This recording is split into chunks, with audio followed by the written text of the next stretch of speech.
que le vœu le plus cher de notre président, le président de la RDC, est de venir visiter Israël. En tout cas, moi, en tant que juif croyant en Jésus, je me ferai un honneur avec la société Sarel Tour Conférence, une société dont le directeur est lui-même croyant en Jésus, de faire visiter et de permettre à notre président ainsi qu'à sa délégation de pouvoir découvrir la Bible dans ses langues originelles et ses richesses insoupçonnées au beau milieu de sites historiques époustouflants à Jérusalem et dans le tout Israël, dans le nord, dans la Galilée, avec des lieux qui vont nous rappeler que la parole de Dieu n'est pas simplement qu'un livre, mais que la parole de Dieu, ce sont aussi des pierres et des pierres vivantes que nous sommes, mais des pierres aussi avec des lieux où le Seigneur Jésus a manifesté sa gloire allant de lieu en lieu, prêchant la bonne nouvelle du royaume de Dieu.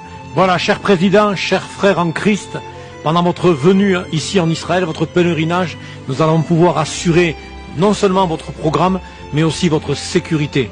Venir en Israël, cher président, c'est venir étudier la Bible en version 3D. C'est venir étudier la Bible en relief, n'ayant plus un regard en noir et blanc sur ce livre extraordinaire, mais un regard en couleur. En tout cas, faire une alliance avec Israël, nous voulons nous rappeler que Genèse chapitre 12, verset 3 nous dit « Toutes les familles de la terre seront bénies en toi ». Toutes les familles de la terre, y compris le continent africain. Genèse 22, verset 18 nous dit « Toutes les nations de la terre seront bénies en ta postérité ».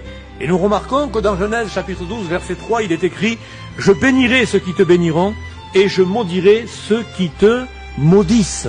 Ah, si les nations qui maltraitent Israël savaient à quel jugement elles s'exposent en touchant au peuple élu.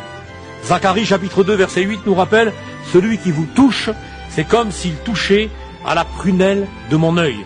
La promesse de la possession du pays ici, en Terre Sainte, est confirmée aux descendants d'Abraham. Dieu parle à Jacob.